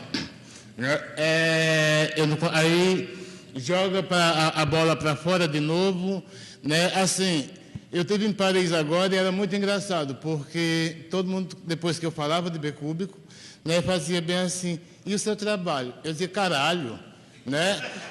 Assim, eu não durmo de jeito nenhum, eu trabalho de manhã e de noite, né, para poder manter esse espaço, e o pessoal vem perguntar qual é o meu trabalho. Né? Assim, será que eu tenho que fazer bolinha, quadradinho, para poder estar entendendo esse meu trabalho? Né? Então, assim, a dificuldade maior, né, é pensar que administrar um espaço, varrer o espaço, está entendendo? Desligar a luz, né, fazer edital, esse é o nosso trabalho, está entendendo? Assim como o escultor, né, se ele trabalha com gesso, ele vai lá na mina, ou compra, ou carrega, esse é o trabalho. Então, assim, como é que a gente pode afirmar essa nossa atividade sem se diferenciar, né, como administrador de espaço, né? Como é que as pessoas vão deixar de me tratar, os artistas, né, chegar para mim e me tratar somente como administrador de espaço? Então, como é que a gente... né, o que me interessava mais aqui é saber como é que esse encontro poderia me ajudar, né, a entender isso, a afirmar mais isso como trabalho, tá entendendo? Não mais como uma coisa a mais que a gente, como artista, né, vai fazer, que pode ser visto como a Ana Marina, né, a Ana Maria Lima viu, uma atitude meio oportunista de se autopromover, de promover os seus, né? Então, assim, né, como é que a gente pode jogar essa bola para poder ser uma coisa mais afirmativa, né? Vamos lá. É porque era para reagir, eu não queria falar do espaço. Bom, gente, o que mais me chamou a atenção aqui foi a diversidade, né? Acho que o Brasil é uma coisa muito grande, são realidades, regiões completamente diferentes, e isso ficou muito evidente nas falas e na maneira que cada gestor pensa ou leva o seu espaço, né? No caso, em Belém, como as coisas são muito informais, eu uso isso a meu favor, né? Eu jamais conseguiria ter a relação que eu tenho na metalúrgica e no mercado do Porto do Sal, se não fosse essa situação de informalidade, das relações serem muito no corpo a corpo. E eu acho que é importante, quando a gente sabe, entender o nosso contexto e usar ele a nosso favor, né? É óbvio que eu acho muito importantes os editais. Eu não teria conseguido fazer esse projeto da gravura de 12 metros se não fosse a Bolsa da Funarte. Então, eu acho que é importante também a gente pensar nisso, mas, lógico, entender o nosso contexto e saber lidar com ele, né? Eu acho que é por isso que a gente está aqui, né? Para se ouvir, para conversar. Acho que para mim foi muito bom e é isso. Obrigada.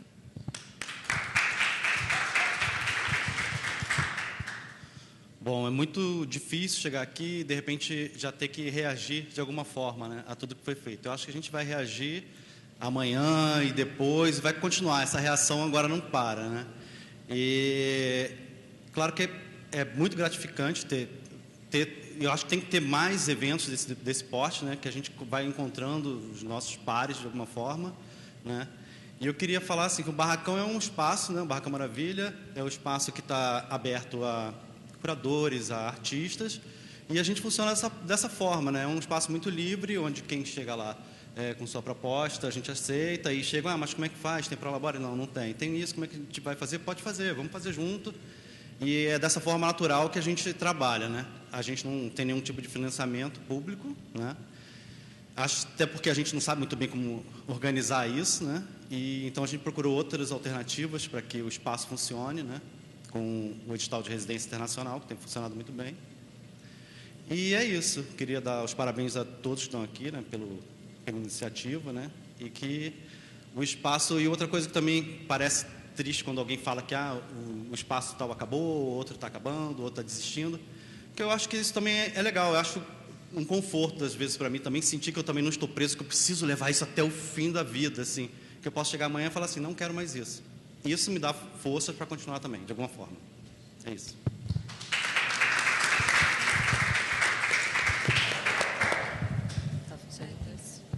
Público, posso falar antes do público? Ai, desculpa. Bom, essa coisa de reagir assim imediatamente é difícil mesmo. Eu acho que a minha reação vem muito do que aconteceu ontem também. Eu sempre escrevo que é para eu seguir um pensamento, senão vou me perder. E ontem, depois que eu saí daqui, tendo terminado de falar, e essa correria por ter 10 minutos para apresentar um projeto e, além de tudo, ainda trazer, né, outras questões e tal. A princípio, eu tinha chegado aqui para não falar da Casa Tomada, para falar só sobre questões que surgem a partir disso, mas também tem que contextualizar a minha fala de alguma forma e, de repente, em 10 minutos, pronto, já acabou. E eu saí daqui conversando com o Nadan um pouco sobre isso, sobre como... E daí vem um pouco dessa coisa de São Paulo, de cumprir coisas. Assim. A Casa Tomada é um espaço mais formal mesmo, mas é a minha casa. Não é a casa onde eu durmo, mas é a casa onde eu passo provavelmente mais tempo do que eu passo na casa onde eu durmo. Então, eu tenho essa relação muito afetiva com o lugar também. Apesar disso, eu acho que esse tempo e essa ansiedade de mostrar os projetos dentro desse formato fazem com que, no fim, a gente apresente os nossos espaços como uma máquina de fazer coisas, né? E eu saí um pouco falando justamente sobre isso com o Nadan, de que justamente, por exemplo, esse ano a Casa Tomada não está fazendo nada. A gente tem um projeto, porque é o ano de repensar todas as coisas, e repensar o que vale, o que não vale, as relações que a gente quer seguir, o que não quer seguir. E que, no fim, numa apresentação assim, a gente parece uma máquina e a gente não é essa máquina, né? E que tem muito a ver também com o que a Beatriz estava falando sobre o fato de ter esse tempo, de, se não é tão conhecido, você tem essa liberdade de repensar e de se rever. E, no fim, eu acho que isso é o mais importante, porque, apesar da gente... Muitas vezes a gente acaba institucionalizando esses espaços que são autônomos e que não deveriam, de certa forma, caber dentro de um formato institucional. Mas acho que a gente institucionaliza eles também pelos editais, para tentar caber em alguma coisa, porque se você precisa de um CNPJ para se inscrever, se você precisa desse dinheiro do edital, você acaba, então eu preciso de um CNPJ, então... O que eu vou ser? Eu vou ser uma ONG? Eu vou ser uma associação? Você começa a pensar sobre isso e, no fim, você tem um contador, você se encaixa dentro de uma forma institucional. E eu acho que isso é uma coisa muito importante para a gente pensar, assim, porque, ao mesmo tempo que a gente tem esse formato, passa longe de ser uma empresa, assim, não é uma empresa, mas é esse formato de institucional... formal, a gente, ao mesmo tempo, tem essa possibilidade de mudança, né? Essa forma de criar como, sei lá, uma condição meio rizomática de criar estratégia e de criar estratégia mesmo de negociação e nas nossas próprias relações. Então, a gente tem essas duas coisas. E eu sempre fico muito... Assim, sempre penso muito sobre isso, sobre como equilibrar o ser um espaço formal e ter essa possibilidade de mudança e como não se prender às próprias coisas que a gente inventa. Então, bom, a casa está nesse momento de rever, de se pensar, de falar, tá bom, esse ano não quero fazer nada, sabe? E isso é muito importante. E de fazer isso possível através dessa... E eu acho que esse encontro, enfim, no fim, como são só 10 minutos e a gente fala, acho que cada um também fica muito no seu próprio projeto, apesar de eu saber... que tem projetos que se conectam e que a gente tem essa tentativa de conexão, a hora que a gente vai apresentar, a gente apresenta o nosso projeto. E isso, enfim, acho que é uma coisa a se pensar mesmo, talvez, para uma fala depois daqui, ou para uma construção a partir dessa ideia de participatória, né? Assim, nem sei se tem essa palavra, mas de participação no trabalho do outro. Assim, tem alguns projetos mais formalizados disso, né? A casa tem alguns projetos de intercâmbio. O Ateliê 397 fez um espaço na Funarte para reunir alguns espaços.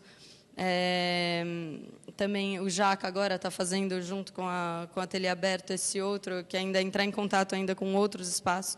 Então, quando eu ouço as falas muito individuais, eu fico pensando onde estão essas conexões, sabe? E eu acho que essas conexões, sim, têm que se dar. Elas não podem se dar na mesa do bar, elas têm que se dar aqui também, né? A gente tem que tentar encontrar uma estratégia de fazer elas se conectarem aqui. Bom, era meio isso. E outra coisa que eu queria falar também, é uma coisa para a gente discutir depois, também a Brígida apresentou isso super rápido ontem, que é pensar mesmo sobre, que a Mônica também estava falando agora, sobre essa ideia de formação desses espaços. O que significa essa formação e o que significa, o que é esse papel hoje desses espaços como quase como uma alternativa à academia, à formação acadêmica, ou assim, qual é a função desses espaços hoje na formação. Enfim, são esses dois tópicos.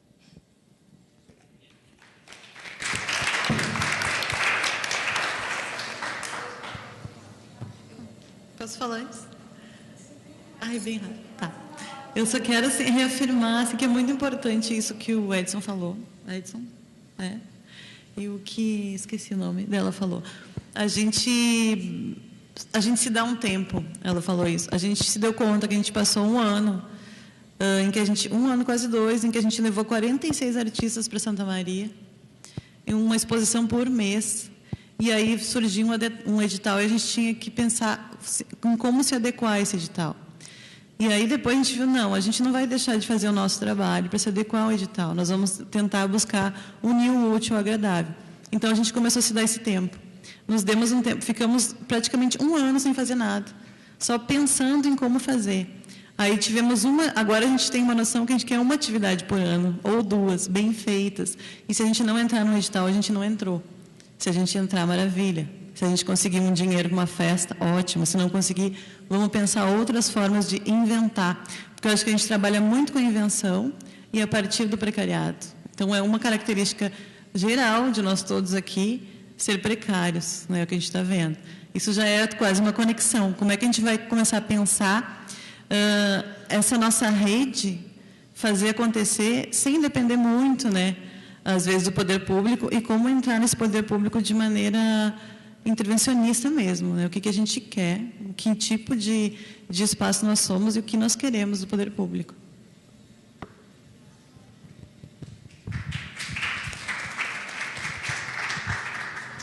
É uma reação. Muitas pessoas falaram aqui sobre a formação de redes de colaboração formadas pelo afeto. Nós normalmente sentimos afeto por tudo aquilo que é semelhante ou que está próximo, certo?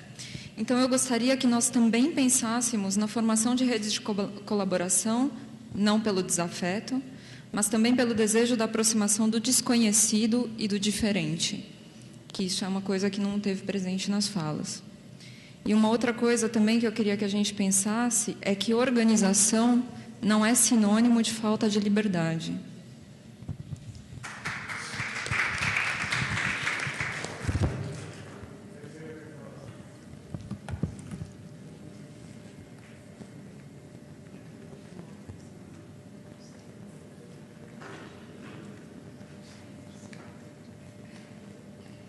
Oi. Eu tenho uma pergunta, enfim, eu não sei responder edital, tá? Mas você falou agora em intervencionismo. Eu queria saber, por exemplo, como se responde a um edital de uma maneira intervencionista. É possível? Queria saber.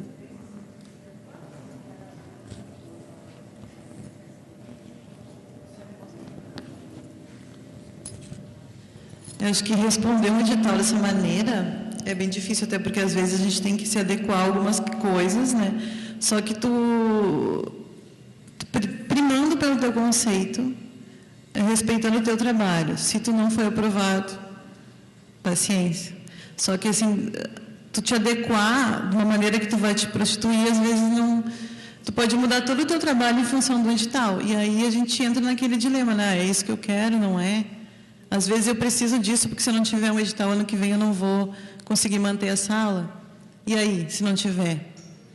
Né, a gente já chegou num ponto, bom, se a gente não tiver como manter, a gente diz que não vai ter como manter e deixa fechado um ano. Ou a gente se submete a algumas coisas. A gente também não tem problema disso. Eu acho que a gente atravessa essas instituições e atravessa esses editais e é atravessado por eles. Então, a gente tem que, como o Edson falou, buscar esse meio termo. Né? Esse é o nosso trabalho. Algumas coisas nós vamos ter que fazer para tentar manter. Beleza, se nós não precisássemos dessa organização, mas a gente precisa muito, né? E aí a gente deixa, muitas vezes a gente é obrigado a deixar de ser artista e entrar na parte burocrática e chata da coisa, porque a gente vai ter que se manter desse jeito. Então a gente vai ter que buscar esse equilíbrio de alguma maneira, né? Quer complementar, Edson? Eu creio que eu não fui bem compreendido, não. Eu não estou querendo chegar em nenhum meio termo, não. Eu estou querendo afirmar mais. Eu vi aqui o trabalho das pessoas, fazendo uma rede de conexões, de intercâmbio, que está suplantando a função de governos e municípios, trazendo o conhecimento que a universidade que deveria estar fazendo, assim, e de uma forma muito mais eficiente. Então, eu vejo um trabalho todo investido de programação, de pensamento, além do trabalho manual, que ele fica tentando ser disfarçado, tentando chegar a meio termo. Não é exatamente o que eu não estou querendo, chegar a meio termo. Eu estou querendo que a gente se afirme mais enquanto proposta, que deve ser visto. Por que nós não temos tantos colegas artistas aqui? Então, assim, são perguntas a levar. Não é ter um trabalho artístico e ter o trabalho que eu levo aqui paralelo. Não é, eu não faço isso, está entendendo? Assim, meu trabalho é B-cúbico, está entendendo? Agora não interessa se é porra de arte, se é o que é, mas é isso mesmo, está entendendo? E eu afirmo ele no edital como isso, no meu pensamento, eu só penso a partir daqui. Se for para poder pensar como artista e pensar como outra coisa, eu não sei o que é que eu vou fazer, está entendendo? Assim, eu não sei que lugar eu assumiria, diante disso. Então, é um pouco isso que eu estou querendo chamar, assim, porque é que a gente fica criando esse discurso duplo, ele é um pouco perverso. Ainda tem tempo? Então, eu vou reagir de novo à sua fala. Tem um texto do Basbaum que ele fala do artista, etc., e que eu me reconheço, de certa forma, na fala dele, porque eu acho que a prática artística ela não está dissociada da gestão, ela não está dissociada da pesquisa, e ser artista é também ser tudo isso conjuntamente. Mas é um pouco mais difícil falar. Eu estou sendo mal compreendido. Não, eu acho que dá para entender. Nós queremos nos afirmar também. Não, eu acho que toda essa nossa fala passa por afirmação, mas passa em como a gente vai burlar determinadas coisas que a gente não quer se adequar. Não é? Vamos tentar se entender. Vamos ajudar aí. Queria falar. Vamos lá. Bom, acho que tem um exemplo bem... Essa coisa da intervenção, achei legal a tua pergunta, e ela responde também, mas assim, não tem gente, existe um edital, uma instituição que define regras, padrões, você se inscreve ou não. Se seu trabalho tem a ver, ou se você quer se vender, isso é uma escolha, são escolhas, tudo são escolha. Abrir um centro, hoje, depois de 13 anos de trabalho, eu preferiria muito abrir um centro cultural com uma sala de 3x4. Deve ser muito mais interessante depois de você viver a experiência e ver que 600 metros quadrados, puta que pariu, é muito difícil de administrar. E você ser ter uma função pública. Então, são escolhas, você vai... Eu acho que eu lembro que a Tassiana Portela, uma pernambucana incrível, que geriu durante um bom tempo o MINC, a regional do MINC, em Recife, teve em Natal para fazer uma fala para os artistas que reclamavam de coisas, e ela chegou lá e perguntou, o que vocês querem? Ninguém sabia dizer o que queria. Então, se não existe uma organização para definir o que você quer, bom, já foi. Então, eu acho que a nossa função aqui é começar. As diferenças, elas existem. Eu acho que o grande ganho é a gente aprender com essas diferenças, com as experiências de um que quer ser só gestor, outro que é mais artista, outro que quer meio termo. isso é a prática. Eu acho que essa curadoria que a Fabiana fez é justamente para a gente aprender com essas diferenças. Mas eu penso, vou repetir a pergunta da Tassiana, o que a gente quer? O que a gente quer ser? Né? Porque, assim, eu acho que a escolha é muito particular. Eu não quero ser famoso. Eu falo para um dos meus sócios que é louco, que tem que postar 5.000 coisas. Eu falo, cara, uma informação para mim está bom. Então, assim, é muito relativo isso. Mas é importante a gente tentar, a partir desse encontro, buscar, né, alguns conceitos comuns que possam criar reação aí fora, se a gente deseja também. A gente também pode sair daqui e falar, não, gente, tá bom, vamos para casa, cada um vai fazer sua coisa. Acho ótimo a fala da Brown, sabe, é minha casa, eu quero assim. Mas, se de repente eu preciso de um CNPJ para conseguir uma grana, eu decido, tiro o CNPJ ou não tiro, tá bom assim, né? Porque existem várias, eu vou fazer uma fala de tarde sobre experiências. Hoje em dia, neguinho fala assim, por que vocês não fizeram isso? Já fizemos. Por que vocês não fizeram isso? Já fizemos. Tem 1000 formas de dar certo e não dar certo. O Itaú Cultural deu um grande exemplo, eu parabenizei eles, porque depois de muito tempo foi o primeiro edital que te deu total liberdade. Te pediu 2 documentos e mandou você escrever o projeto. Tem lá 15.000 projetos para os caras avaliarem, por isso. Entendeu? Então, são 1000 mecanismos, mas eu acho que assim, a gente tem que sair daqui com o que realmente a gente quer fazer, gosta de fazer, e vislumbrar aí no mercado, se é galeria, se é institucional, se é lei Rouanet, se é lei estadual, se é fundo, os mecanismos. Se eu tivesse um pai rico que bancasse a Casa da Ribeira, eu não estava nem aqui discutindo, estava ótimo.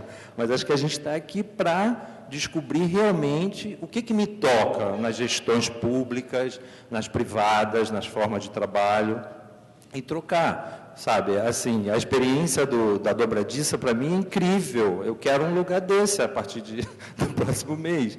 E vejo que você também tem dificuldade, mas, assim, é aprender com isso. Então, gente, não tem fórmula. A gente descobre os nossos caminhos a partir do que a gente deseja fazer. São escolhas mesmo. Então, acho que esse é o desafio, né, do encontro, e a gente sair daqui com isso como, né, interrogação e batalhar se eu quero lei, se eu não quero, enfim. E se a gente não sair daqui com uma lei, alguma coisa assim, a gente vai sair como uma rede. Eu acho que a gente tem que trabalhar para isso.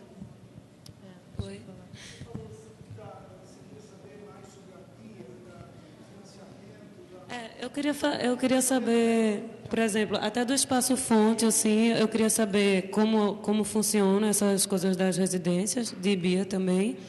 E queria falar sobre essas coisas, assim, eu sinto que todo ano, assim, eu estou prestando vestibular, saca? E isso é foda, assim, essa pressão, assim, me incomoda.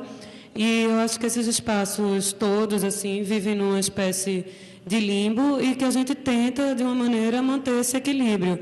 Então, por exemplo, eu agora, a Mau Mau só escreveu o projeto para o Funcultura. E tem editais, assim, que eu vejo muitas pessoas também escrevendo e fazendo propostas a partir do modelo daquele edital. E eu acho que seria muito mais incrível o contrário. Assim, você já tem um projeto, já tem uma história, e aí você busca onde pode encaixar aquele seu trabalho. Mas muitas vezes acontece o inverso. E essa instabilidade toda que a gente vive, isso me incomoda profundamente, assim, sabe? Eu tenho todo o interesse de ampliar as conexões da gente, abrir a Mau Mau para fazer residência, conhecer, tenho curiosidade assim sobre todos os espaços que estão aqui, sabe, fora do Brasil também. Mas eu vejo que é como a gente assim andando em território estranho mesmo, assim, são coisas, espaços de vanguarda, assim, eu creio, né? Enfim, eu acho que o Brasil também está passando por uma questão política trash, assim, eu fui ontem na manifestação, assim, tem muita coisa assim está sendo questionada e eu acho que a gente está em tempos de mudanças mesmo, assim, de brigar mesmo por políticas públicas, enfim.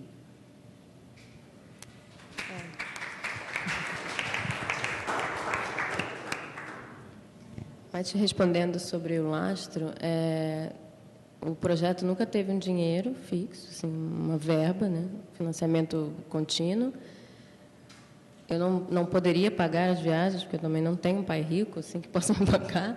Então, cada país é uma situação específica e eu vou cavando possibilidades aqui dentro e lá fora também. E, na maioria das vezes, com rede de amigos e sem muito luxo, sem nada nunca fiquei em hotel, é sempre casa de amigos e com pouca grana e uma viagem de mochileira mesmo. Então, eu acho que, e pegando a fala do Edson, que na verdade vocês estavam falando a mesma coisa, só que, né, de pontos de vista diferentes, assim, como não ser gestor, eu não tenho um espaço físico, mas é um espaço de alguma forma, né, um projeto quase um projeto de vida, assim, um projeto bem extenso dentro da minha atuação. Como não ser o seu próprio trabalho, como eu não sou artista, mas como não ser o meu pensamento de curadoria também, assim, né? Como são demandas que ocupam tanto a nossa vida que como não está atrelado ao que nós entendemos como mundo e como atuação dentro das artes. Então isso eu não consigo ver diferente. Por isso que eu ontem estava falando de como que existem espaços sim que trilham um caminho mais fácil, né?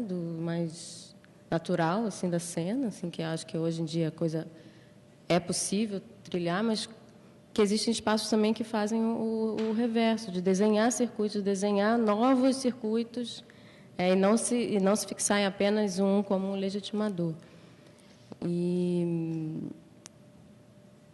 Enfim, e voltando para a atuação do Lastro que eu comentei, como não também se render a esse formato de editais, assim. Eu acho que a nossa potência é reinventar mundos, é reinventar proposições de trabalho.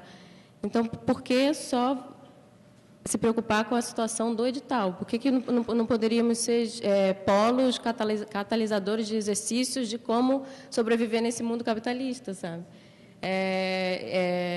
De pensar a economia da cultura mesmo, a fundo, e ser mais ativo, ativar mesmo esses fluxos.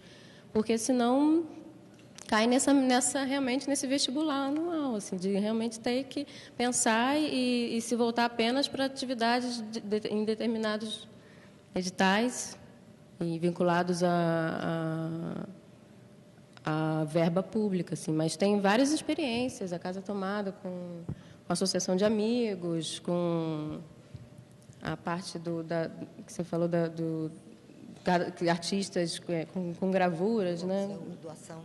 Doação de gravuras. Isso eu acho que são exemplos aí. Não só o Lastro também fez um leilão, mas foi um leilão exatamente somente para que a página pudesse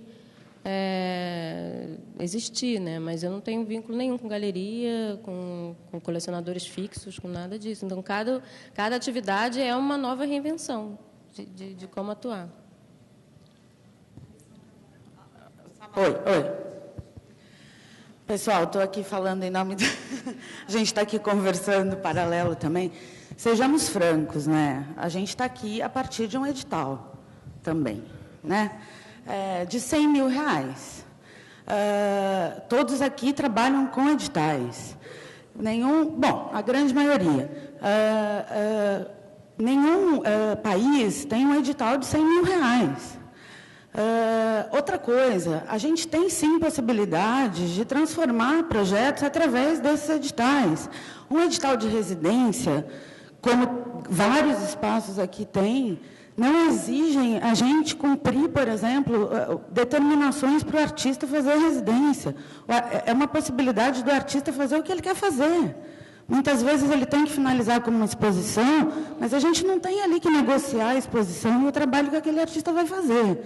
Então, vira um pouco hipocrisia também a gente ficar aqui falando não queremos fazer editais, não participamos de editais. Como assim?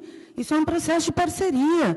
Quando a gente falou ontem de relações com o entorno, minha fala rápida era que, a partir de projetos que a gente tem também fora dos nossos espaços, ou de fora para dentro, a gente tem, sim, a partir de um formato determinado, seja um edital da Funarte, do PROAC, de qualquer cidade ou município que seja, apresentar projetos onde a gente tem, sim, possibilidade de diferenciar, de fazer a diferença, de colocar a nossa autonomia, né? A tal gestão autônoma, ela é um processo de pensamento, de processo.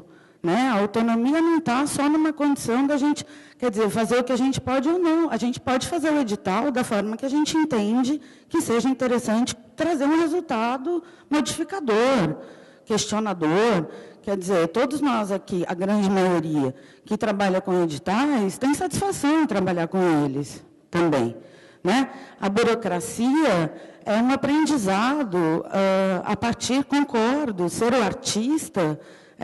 É pensar junto, é articular ideias, é gerir junto, enfim. Né? A gente está crescendo no nosso potencial em relação a isso. Então, acho que pensar que a gente, quer dizer, a gente está num lugar, a partir desse contexto, negociando tudo isso, então, né, enfim, a Aninha complementa.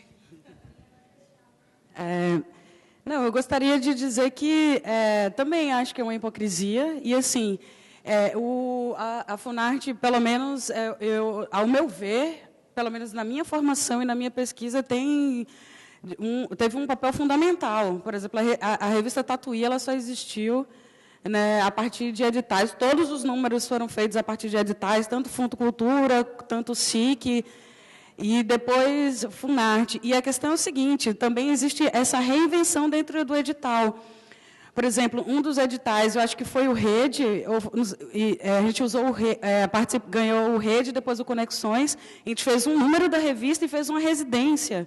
Então, a partir dessa necessidade que foi trazida por nós, essa necessidade de ter residência, a Funarte se reinventou e hoje tem editais... Tem um mapeamento de residências, né? Então, assim, eu acho que a gente não pode ser ingênuo. A sociedade civil e as demandas da sociedade civil, elas correm muito mais rápido do que as leis. Então, assim, não adianta você querer que as coisas estejam perfeitas. Não, a gente tem que continuar lutando em relação a isso. E outra coisa também bastante importante é que certas burocracias são para assegurar o patrimônio público, porque o que tem de picaretagem, de gente que pega essa grana de R$50 mil, R$100, que finge fazer uma pesquisa, ou refaz pesquisas que já foram feitas sem trazer novos resultados, acontece demais. Então, assim, certas burocracias é para proteger o patrimônio público. E outra coisa, certas imposições de, por exemplo, a questão do Rede, do Conexões, de mobilidade, de ser conexões entre vários estados, é por causa disso que estamos aqui, porque senão é isso, a gente pensa sempre os nossos pares, naquele que está perto, naquele que está junto, mas quando a Funarte ela impõe isso de que tem que haver uma mobilidade, você tem acesso ao outro. Né? Então, assim, eu não conheceria o pessoal de Belém se não fosse esse edital da Funarte, que eu tive a chance de conhecer agora, né, lá em São Paulo, no outro projeto. Né? Então, que riqueza que é, né, ter esse acesso ao Brasil inteiro. E a gente não se ligaria nisso se não fosse essa imposição institucional de que a gente interligue todos esses espaços. Então, assim, acho que a gente tem que pensar direito, né, dentro dessas coisas. Sim, existe muito a ser mudado, mas assim também não pode dizer que do zero. Né? Eu poderia só completar um pouquinho? Assim. Não, rapidinho. Assim.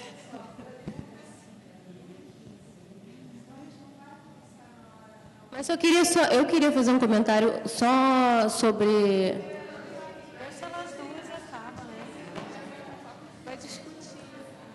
Enfim, eu não vou ser democrático, vou falar. Eu só não entendi a situação da hipocrisia, assim, porque eu não vi em nenhuma fala uma atitude contra os editais. Eu acho que existe possibilidade de reinventar, sim, de atuar de uma maneira diferente com os editais. Eu atuo 90% com editais, mas eu acho que o problema é a acomodação do nosso meio como um todo, isso no sistema nacional, de pensar apenas, se eu não passei no edital, que pena, vou fechar minha casa, que pena, não posso trabalhar. Mas eu acho que existem possibilidades de atuar e fazer e poder acontecer de outras maneiras, sem ser somente o edital, porque eu acho que a gente está um pouco acomodado somente a isso.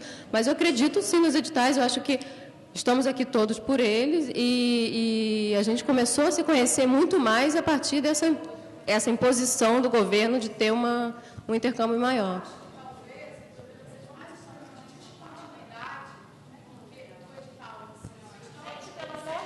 O edital da Funarte do ano passado, no Rio de Janeiro, ele premiou 4 pessoas do mesmo lugar, da mesma instituição federal. Isso é uma vergonha. Eu fico absolutamente constrangida da existência, enfim, dessa instituição, ainda mais que é aqui no Rio de Janeiro. É uma vergonha. Eu não sei como alguém pode falar que a Funarte se reinventa. Ela se reinventa, enfim, apoiando a mesma instituição em 4 projetos. Quem estava no Rio de Janeiro no ano passado sabe disso. São 4 projetos da EBA, entendeu? Esse oportunismo institucional no Rio de Janeiro é uma coisa paralisante, é cristalizante, é um inferno isso. E, enfim, eu não sei como alguém aqui dentro, sabe, se chamando de vanguarda, pode dizer que a Funarte está se reinventando. Ora, bolotas, eu não sou idiota.